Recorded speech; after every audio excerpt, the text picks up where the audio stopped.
je fais le triste constat que tous les indicateurs restent extrêmement préoccupants.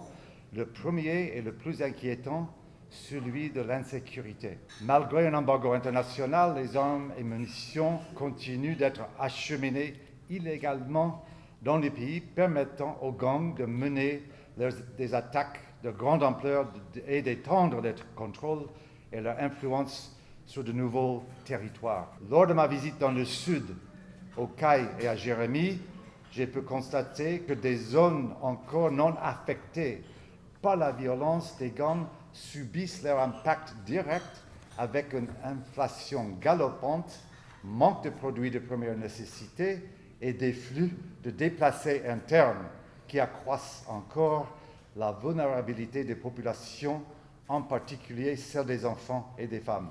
Les conséquences des droits humains et humanitaires sont dramatiques. La police nationale d'Haïti manque de capacités logistiques et techniques pour contrer les gangs. Je cite quelqu'un qui dit « La situation frise l'impossible. Nous devons apprendre à marcher sur l'eau », a déclaré un policier du commissariat de Jérémie. La mission multinationale d'appui à la sécurité, le MMAS, autorisée par le Conseil de sécurité des Nations Unies en octobre 2023, n'a pour le moment déployé que moins d'un quart de son effectif prévu.